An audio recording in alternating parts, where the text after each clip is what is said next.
عن ابن عباس قال وجد النبي صلى الله عليه وسلم شاة ميتة أعطيتها مولاة ميمونة من الصدقة. আচ্ছা,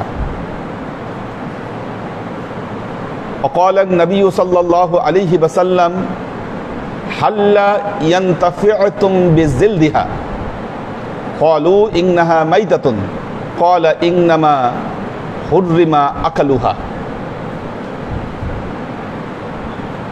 হযরত ইবনে আব্বাস রাদিয়াল্লাহু তাআলা আনহুর riwayate বর্ণিত,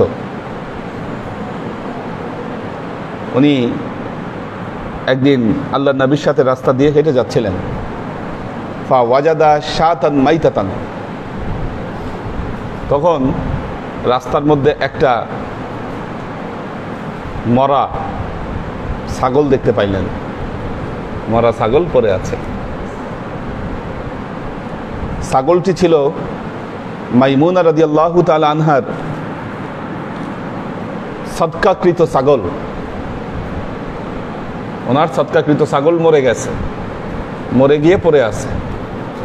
এখন আল্লাহ নবী বললেন, এই ছাগলটা মারা গেছে, এটার চামড়া খোলায় নিয়ে তো তোমরা উপকৃত হতে পারো, তোমরা এটার চামড়া খুলে নিয়ে ব্যবহার করছো না কেন? তখন জবাব দিলেন, ইন্নাহা মাইতা, এটা তো মরে গেছে। আল্লাহ নবী বললেন, মরে গেলে এটা খাওয়াকে নাজায়েজ করা হয়েছে, এটার চামড়া খুলে ব্যবহার করতে পারবা না, সেটা নাজায়েজ করা হয়নি। বুঝছেন কিনা? মশলা বুঝতে হবে। মশলা না বুঝলে, না বুঝে মশলা দিলে এক মশলা আরেক মশলা হয়ে যাবে। ইরানে একবার আমরা গিয়েছিলাম একটা সেমিনারে। তুর্কি, একজন তুর্কি বলল কালো বোরখা পরা নাকি হারাম। আমি বললাম, কে বলছে এই কথা? বলে আমাদের ইমাম, আমাদের ওস্তাদ যে আছে সে বলছে। তুর্কি? হ্যাঁ। তাই বললাম, তোমাদের ইমাম সাথে আছে? হ্যাঁ আছে সাথে। কারণ আমি জিজ্ঞাসা করবো তো ওই মশলা কই পাইছে উনি, কালো বোরখা পরা হারাম হবে কেন? আমি তো জীবনেও শুনি না এই কথা। তা বললো যে না, আমরা কখনো কালো পরি না, কালোর উপর একটু কালার কিছু থাকতে হয়, নাহলে পরে না। ফুল কালো পরবে না, একটু কালোর উপরে কোনো ডিজাইন থাকলে বা অন্য কিছু থাকলে পরবে।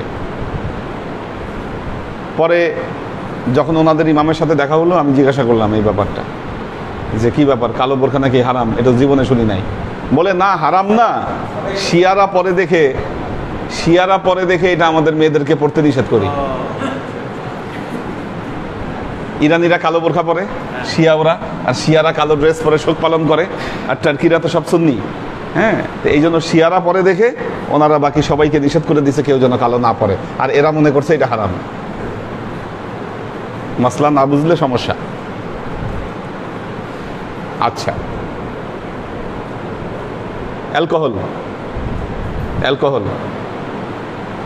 অ্যালকোহল খাইলে মাথা ঘুরে, নেশা হয়, এই জন্য অ্যালকোহল পান করা হারাম।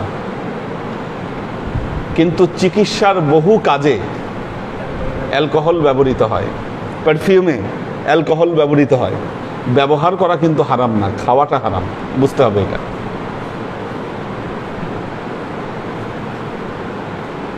খাওয়া হারাম। তো ঠিক তেমনি মারা গেছে মৃত পশুর গোস্ত খাওয়া হারাম, মৃত পশু তো হারাম না। আমরা এরকম বহুবিধ মাসালায় জর্জরিত আমরা ছিলাম।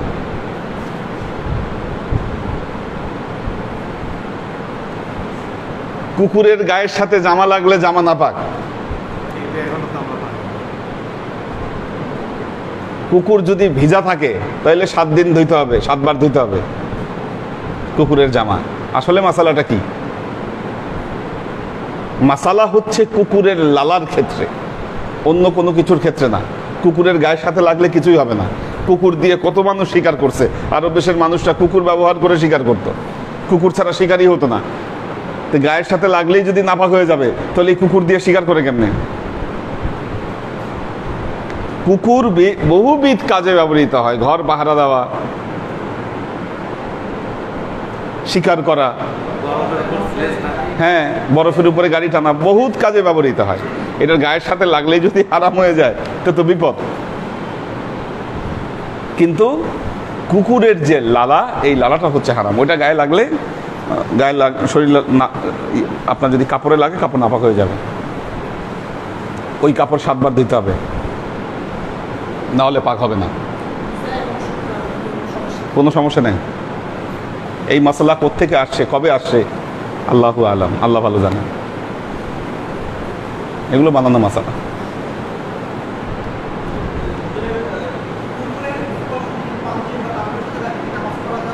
সমস্যা নাই তো, কুকুরের পশমে কোনো দোষ নাই, কুকুরের গায়েও কোনো দোষ নাই। সমস্যা আছে কুকুরের লালায়। কুকুর যেই পাত্রে মুখ দিয়ে খাবে, ওইটা না ধুয়ে খাওয়া যাবে না, খাবার নাপাক হয়ে যাবে ওইটা।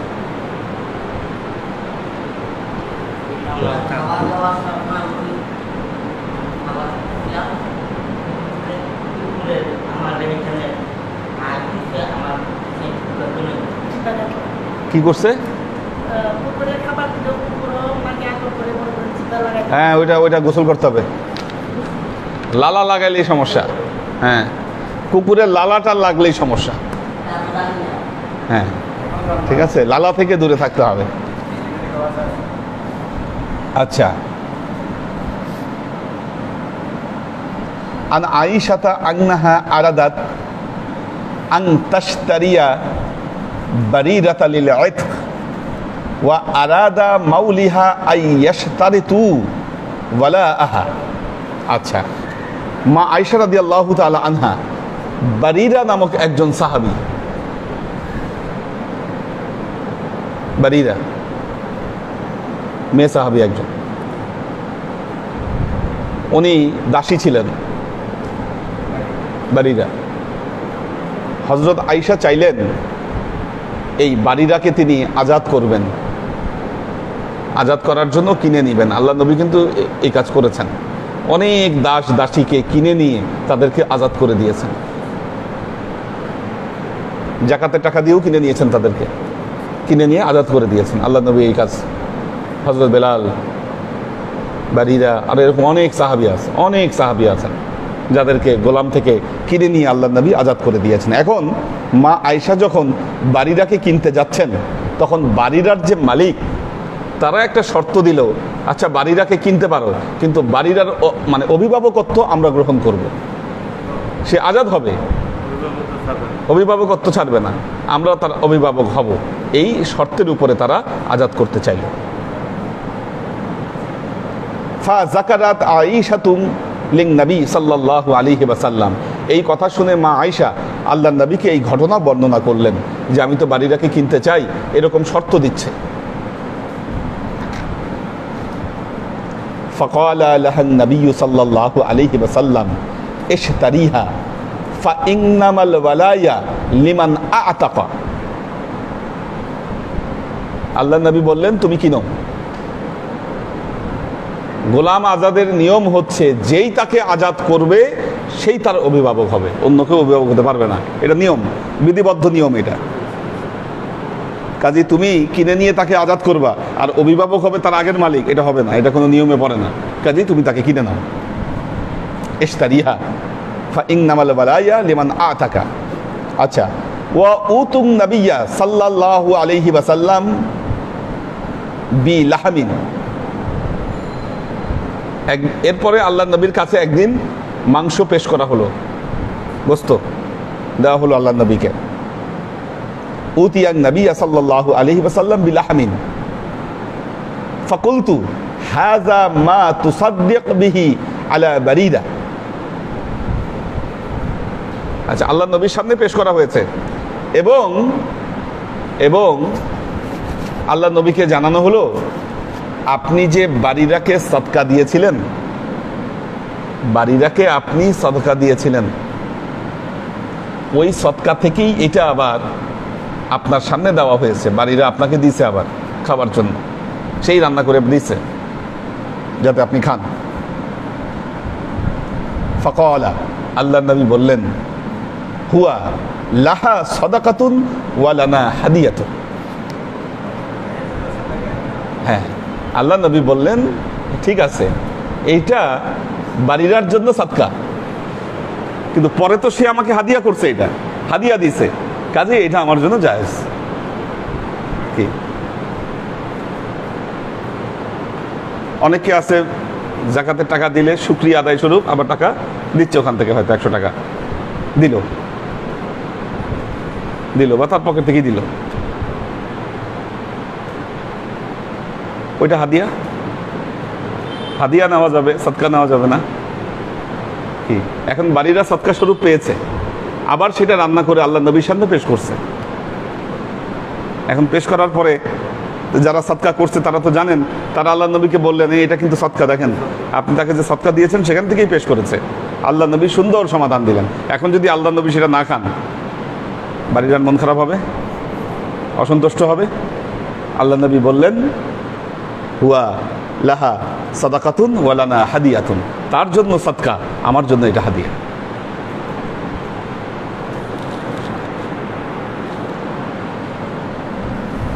তবে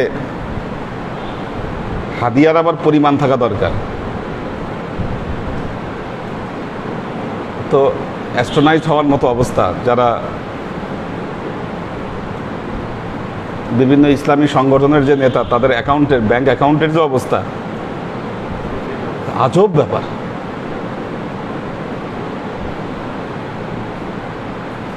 চিন্তা করা যায় 200-250 কোটি টাকা তাদের অ্যাকাউন্টে থাকে।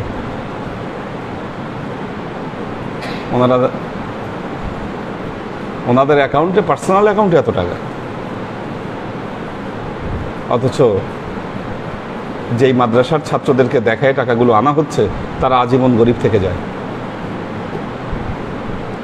যাদেরকে দেখায় জাকাতের ডোনেশন নেওয়া হচ্ছে তারা আজীবন গরিব থেকে যাচ্ছে। তাদের যে অর্থনৈতিক সক্ষমতা এত বেশি, এটা তো সাধারণ মানুষ কল্পনাও করতে পারবে না। এটা মানে 40-50 কোটি টাকা কোনো বিষয় না তাদের জন্য, এটা কল্পনা করতে পারেন আপনি? সিম্পল মাদ্রাসা চালায় হতভম্ব হবার মতো অবস্থা। এটা কিন্তু এমন না যে এটা মানে মিথ্যা খবর রটায় দিচ্ছে, বা সত্য খবর, এগুলো কাছ থেকে জানি। হ্যাঁ,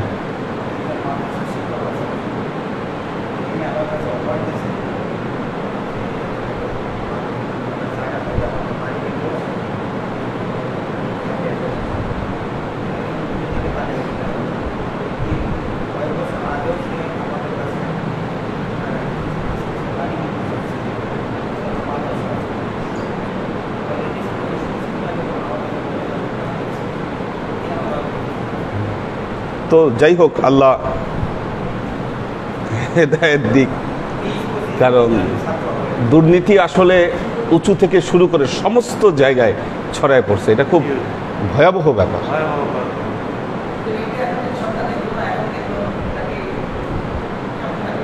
না, কখন দেখলো না, হয়তো দেখে নাই, দেখেই নাই। ইথিক্স কে দেখলো কে না দেখলো সেটা বিষয় নয়, this is not subject. Ethics হচ্ছে, মনে রাখবেন, জীবনে সাদা সাদাই, কালো কালোই। সাদাকে সাদা বলবেন, কালোকে কালো বলবেন, ন্যায়কে ন্যায় বলবেন, অন্যায়কে অন্যায় বলবেন। এটা কার পক্ষে গেল কার বিপক্ষে গেল এটা যাচাই করা আমাদের কাজ না। আমরা সত্যকে সত্য বলব।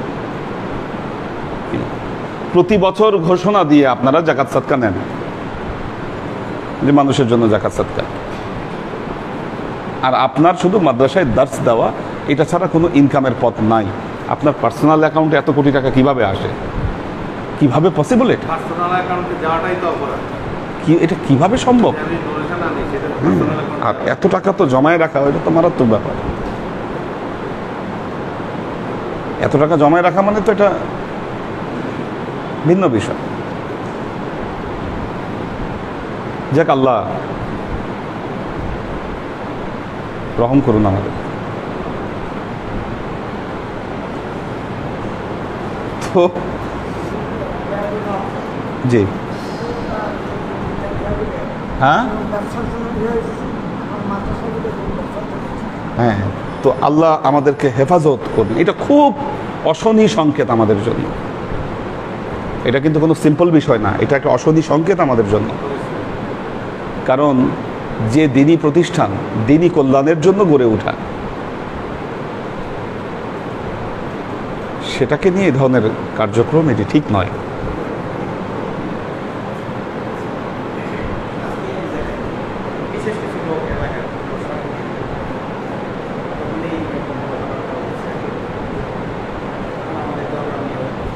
হুম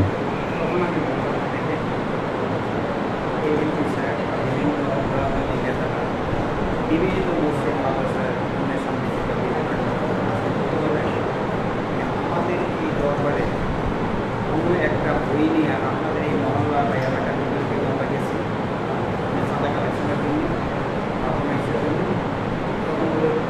প্রতিবের নাম আমরা উল্লেখ করবো, আমি নাম বলতে চাচ্ছি না, সেও বেশ কোটি টাকা এলাকা দিয়ে বলেন আমাদের আরেকজন আমাদের কাছে আমাদের এই দরবারের আমরা যারা মুরিদ আছে সেই মুরিদের সেই থেকেই তাদের যে দান ভাড়া এইগুলি আমাদের এটা নিয়ে তারপরে অনেক দরবার সম্পর্কে একটা ভালো মন্তব্য করে। শুনেন, এলাকায় তো দূরের কথা, আমি চাইলে মিডল ইস্ট থেকে কোটি কোটি টাকা আনতে পারি, আমি নিজে পারি, এই সিস্টেম আমার জানা, ঠিক আছে, বাট আমি তো সেটা করবো না। এই সমস্ত ধান্দাবাজি অনেক আগে থেকে দেখে আসতেছি কি করতেছে মানুষ। এইটা যে করি নাই, আল্লাহ তো আমাকে খারাপ রাখে নাই। আল্লাহ কি সম্মানের কোনো অংশ কম রাখছে? মানুষের সামনে বুক ফুলে চলতে পারি যে এই ধরনের কোনো কাজ আমাকে কখনো করতে হয় নাই, আর ইনশাল্লাহ করবও না। আল্লাহ নিজেদের সামর্থ্যে যতটুকু সম্ভব আমরা ততটুকুই করব, এর বেশি কিছু করব না। জি,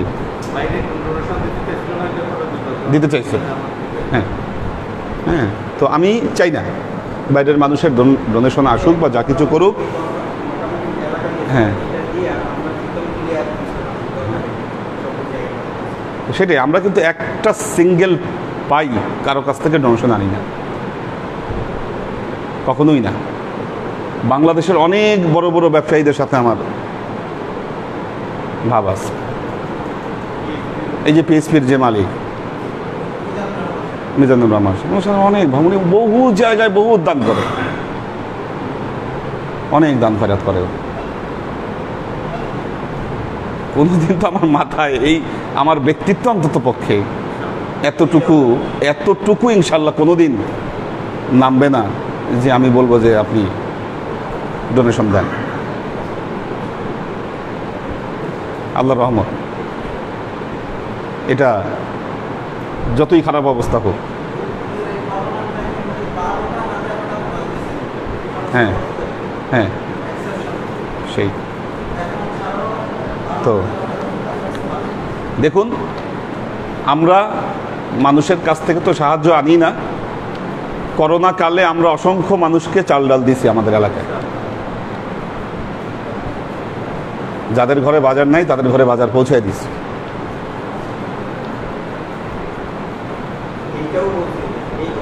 হ্যাঁ হ্যাঁ, তো এগুলো থেকে আল্লাহ আমাদেরকে বিরত রাখুন, কারণ অবস্থা ভালো না। এগুলো কোনো ভালো সাইন না, কোনো ভালো লক্ষণ না এগুলো।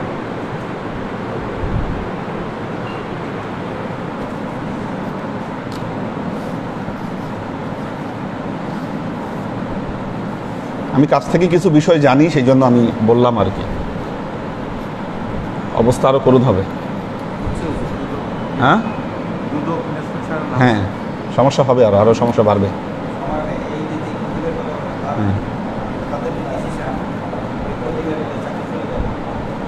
বিরাট সমস্যা এটা। এটা আপনি মুখের কথা একটু চিন্তা করেন না আপনি। এটা 1 কোটি টাকাও আমরা চিন্তা করতে পারি না, সেইখানে তাদের শত কোটি টাকার মতো তাদের ব্যাংক ব্যালেন্স থাকে। এটা কিভাবে সম্ভব? এবং তারা কেউ কোনো ট্যাক্স দেন না। আল্লাহ মাফ করুক, আল্লাহ মাফ করুক।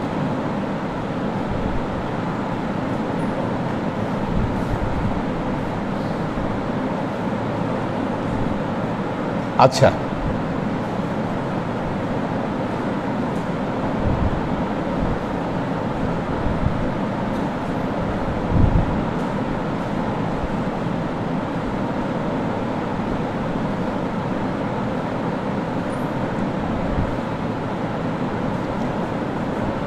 عن حفصة بنت سرين عن أم عاتية الأنصارية قال دخل النبي صلى الله عليه وسلم على عائشة فقال هل عندكم شيء। একদিন আল্লাহ নবী মা আয়েশার ঘরে প্রবেশ করলেন। উনি জায়গায় দেন। আল্লাহ নবী মা আয়েশার ঘরে প্রবেশ করলেন, জিজ্ঞাসা করলেন হাল ইনদাকুম শাইউন, তোমার কাছে কি খাওয়ার মতো কিছু আছে, আমাকে খাওয়ানোর মতো কিছু আছে কিনা। ফাকালাত ইল্লা শাইউন বাআসাত বিহি ইলাইনা নুসাইবা মিনাশ শাতাল্লাতি বাআসতা লাহা মিনাস সাদাকা। দাসী নুসাইবা, ওনার কাছে আল্লাহ নবী একটা ছাগলের সদকা পাঠাইছিলেন, নুসাইবাকে সদকা দিছিলেন। উনি আবার ওখান থেকে কিছু গোস্ত রান্না করে আল্লাহ নবীর কাছে পাঠাই দিছে। এখন আল্লাহ নবীর ঘরে মা আয়েশা ঢুকেছেন, মা আয়েশার ঘরে আল্লাহ নবী ঢুকেছেন এবং বললেন তোমার কাছে খাওয়ার মতো কি কিছু আছে। মা আয়েশা বললেন তেমন তো কিছু নাই, তবে ওই যে নুসাইবার কাছে যে কিছু সদকা পাঠানো হয়েছিল ছাগল, ওই ছাগল আবার নুসাইবা আমার কাছে পাঠাইছে, ওই সদকার গোস্ত আছে।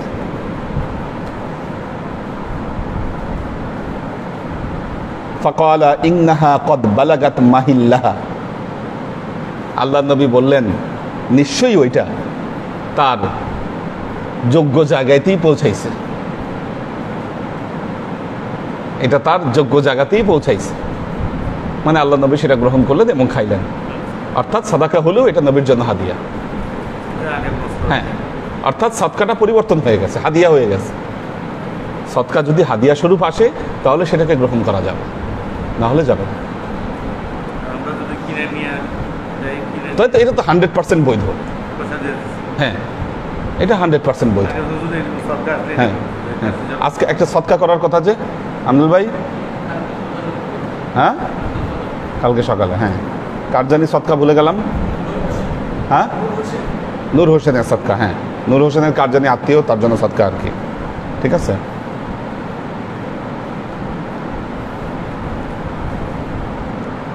আন কাতাদা আন আনাস আন নবী সাল্লাল্লাহু আলাইহি ওয়াসাল্লাম উতিয়া বিলাহমিন তুসাদ্দিক আলা বারিদা। একটা বিষয় হলো, দেখুন শান্তিতে বাঁচতে গেলে খুব বেশি টাকা মানুষের দরকার হয় না, অধিক অর্থ মানুষের শান্তিকে নষ্ট করে, করবেই নষ্ট, কোনো সন্দেহ নেই। বড় বড় শিল্পপতি যারা হাজার হাজার কোটি টাকা কামাচ্ছে, মনে করেন খুব শান্তিতে আছে, এত সহজ না, ঠিক আছে। তো আল্লাহ হেফাজত করুন। ফাকালা লাহা, আচ্ছা, আন আনাস আন্না নবী সাল্লাল্লাহু আলাইহি ওয়াসাল্লাম বিলাহমিন তুসাদ্দিক বিহি আলা বারিরা ফাকালা হুয়া আলাইহা সাদাকা হুয়া লানা হাদিয়া। ওই একই ঘটনা ঘটলো, আল্লাহ নবীর কাছে আল্লাহ নবী সদকা করেছিলেন, আল্লাহ নবীকে আবার খাওয়ার জন্য পাঠিয়েছে, আল্লাহ নবী বললেন এটা তার জন্য সদকা, আমার জন্য এটা হাদিয়া।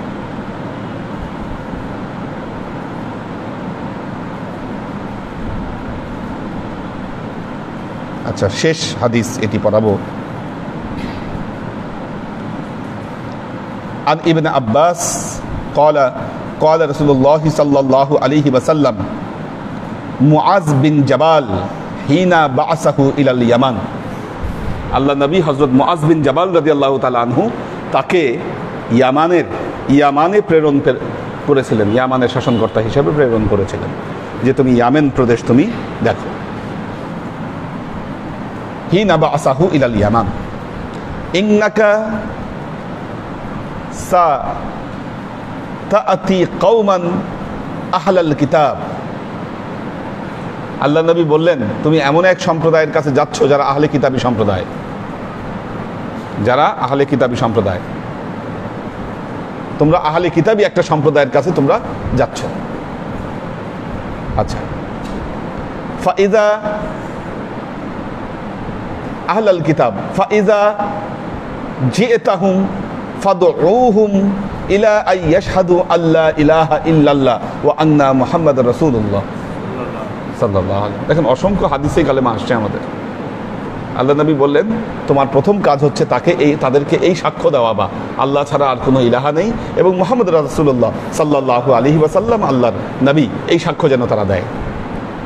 ফা ইনহুম আতাউ লাকা বিযালিক, তারা যদি এটা মান্য করে, এটাকে যদি তারা মেনে নেয়, ফা আখবিরহুম আন্নাল্লাহা ক্বাদ ইফতারাদা আলাইহিম খামসা সালাত, তাহলে তাদেরকে জানিয়ে দিবে যে আল্লাহ তোমাদের উপর 5 ওয়াক্ত নামাজকে ফরজ করে দিয়েছেন।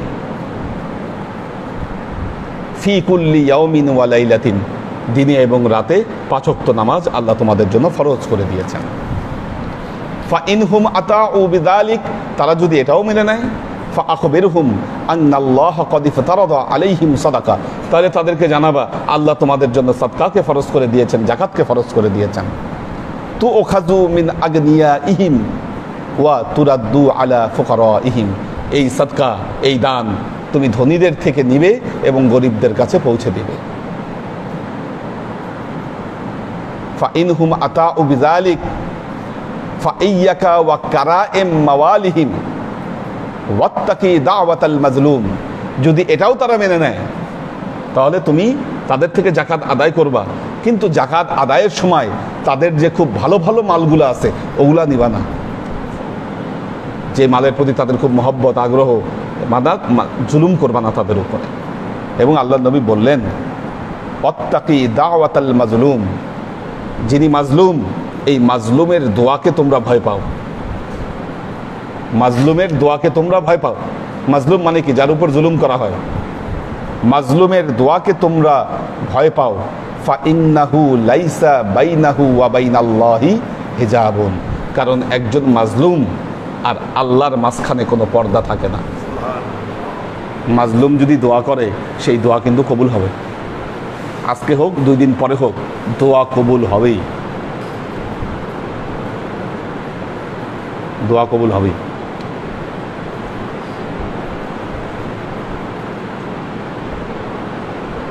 দেখেন এই জন্য বড় বড় পাপ যারা করে,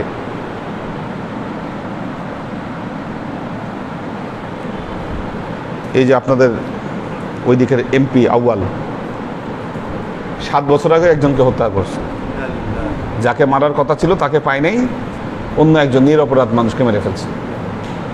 ওই লোক বেঁচে গেছে যাকে মারার কথা ছিল। হ্যাঁ, ও চিনতে পারে নাই, যারা মারতে গেছে চিনতে পারবে না। সেই গুনাহ, সেই পাপ কত বছর পরে বের হলো,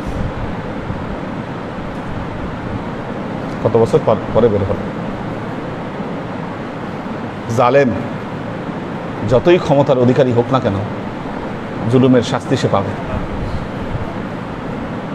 অবধারিত। কারণ মাজলুম দোয়া করলে সেই দোয়া মারাত্মক।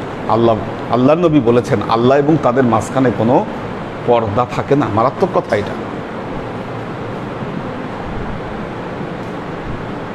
আল্লাহ আমাদেরকে জুলুম থেকে বেঁচে থাকার তৌফিক দান করুন। মানুষ যখন ক্ষমতা হাতে পায়, অর্থ হাতে পায়, তখন নিজের অজান্তে সে জালেম হয়ে যায়। সে যখন জুলুম করে সে টের পায় না যে আমি জুলুম করছি। আল্লাহ যেন এই বোধ শক্তিকে কখনো কেড়ে না নেয়। সবাইকে এই বোধ শক্তির উপরে আল্লাহ অবিচল থাকার তৌফিক দান করুন।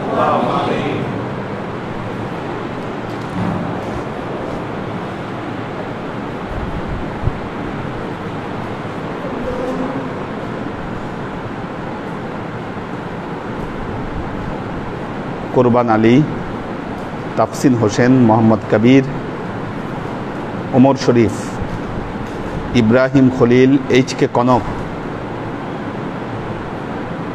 সায়েম আহমেদ, কাজী ইসলাম। কাজী ইসলাম কি ঢাকায় নাই নাকি? অনেকদিন দেখি না কাজী ইসলামকে ক্লাসে।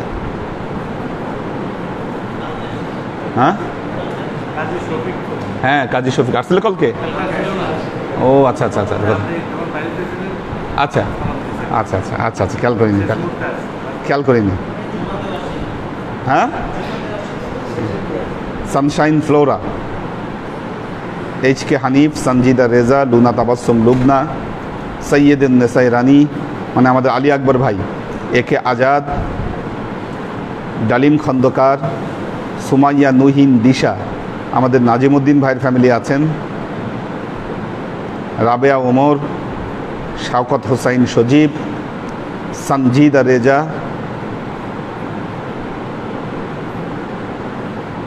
মোহাম্মদ সিয়াম আহমেদ, রাবেয়া ওমর, মাহফুজুল হক উজ্জ্বল, পপিয়ারা জামান সুমি, মোহাম্মদ নুরুল ইসলাম ফরিদপুর,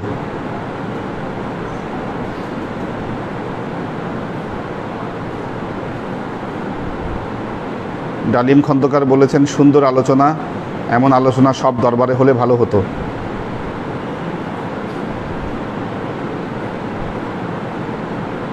মোহাম্মদ সিয়াম আহমেদ বলেছেন আসসালামু আলাইকুম হুজুর, সিয়াম হোসেন গ্যান্ডারিয়া থেকে ক্লাসে উপস্থিত আছি।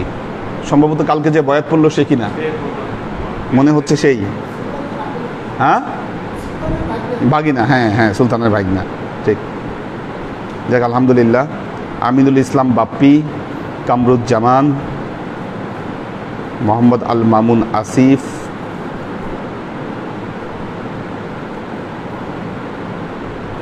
পিয়াস খান অন্তর, আলামিন আহমেদ,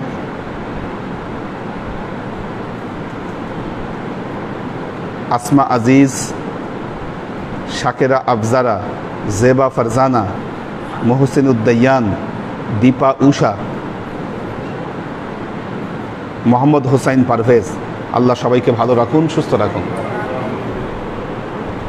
আল্লাহুম্মা আমিন। আল্লাহুম্মা সাল্লি আলা মুহাম্মাদিন ওয়া আলা আলি মুহাম্মাদিন কামা সাল্লাইতা আলা ইব্রাহিম ওয়া আলা আলি ইব্রাহিম ইন্নাকা হামিদুম মাজিদ। আল্লাহুম্মা বারিক আলা মুহাম্মাদিন ওয়া আলা আলি মুহাম্মাদিন কামা বারাকতা আলা ইব্রাহিম ওয়া আলা আলি ইব্রাহিম ইন্নাকা হামিদুম মাজিদ। রব্বানা যালামনা আনফুসানা ওয়া ইন লাম তাগফির লানা ওয়া তারহামনা লানাকুনান্না মিনাল খাসিরিন। রব্বানা আতিনা ফিদ দুনিয়া হাসানা ওয়া ফিল আখিরাতি হাসানা ওয়া কিনা আযাবান নার। রব্বানা লা তুযিগ কুলুবানা বা'দা ইয হাদাইতানা ওয়া হাব লানা মিন লাদুনকা রাহমা ইন্নাকা আনতাল ওয়াহ্হাব। আল্লাহুম্মা ইন্নাকা আফুব্বুন তুহিব্বুল আফওয়া ফা'ফু আন্নী ইয়া গফুরুর রহিমুল ওয়াদুদ। اللهم نور قلوبنا بنور الإيمان ونور قلوبنا بنور الإسلام ونور قلوبنا بنور الإحسان وزين أخلاقنا بنور محمد صلى الله عليه وسلم. اللهم إنا نسألك علما نافعا رزقا واسعا عملا مقبولا شفاء من كل داء قلبا خاشعا ذهنا ذاكرا إيمانا كاملا توبة قبل الموت راحة عند الموت ونزاة بعد الموت. اللهم إنا نسألك رحمتك في كل درجة فلاح في كل أمر ونعوذ بك من الشرك والشك والنفاق والبدعة ومن كل وسوسة الشيطان. يا الله يا رحمن يا مالك, আমরা এতক্ষণ তোমার দরবারে যে সমস্ত আমলকে উপস্থাপন করলাম ত্রুটি মুক্তভাবে, এই আমলগুলোকে তুমি আমাদের তরফ থেকে কবুল করে নাও। তুমি আমলের যাজা আমাদের প্রিয় নবী হযরত মুহাম্মদ মুস্তাফা সাল্লাল্লাহু আলাইহি ওয়াসাল্লামের কাছে পৌঁছে দাও। আল্লাহ, আমাদের নবীর পরিবারবর্গের কাছে তুমি এর যাজাকে পৌঁছে দাও। এই দুনিয়ার সমস্ত আম্বিয়ায়ে কেরাম, সাহাবায়ে কেরাম, তাবেঈন, তাবেঈন, ওয়ালি আউলিয়া, গাউস কুতুব, আমাদের মা বাবা, ভাই বোন, আত্মীয় স্বজন, এই দরবার থেকে যত পীর ভাই বোন চলে গেছে সবার রুহে আল্লাহ তুমি এর যাজাকে পৌঁছে দাও। তুমি তোমার হাবিবের ওসিলায় আমাদের সবাইকে কবুল ও ক্ষমা করে দাও। আমাদের জীবন থেকে সমস্ত অভাব অভিযোগ, বালা মুসিবত, দুঃখ কষ্ট, রোগ শোককে দূরীভূত করে দিয়ে দৃঢ় হস্তে তোমার দ্বীনের খেদমতের তৌফিক তুমি আমাদেরকে দান করো। আজীবন যেন তোমার হেদায়েতের পথে প্রতিষ্ঠিত থাকতে পারি সে তৌফিক তুমি আমাদেরকে দান করো। সুবহান রাব্বিকা রাব্বিল ইজ্জাতি আম্মা ইয়াসিফুন, সালামুন আলাল মুরসালিন, আলহামদুলিল্লাহি রাব্বিল আলামিন। ওয়াজআল আখিরু কালিমাতিনা ইনদাল মাউত লা ইলাহা ইল্লাল্লাহু মুহাম্মাদুর রাসূলুল্লাহ সাল্লাল্লাহু আলাইহি ওয়া সাল্লাম।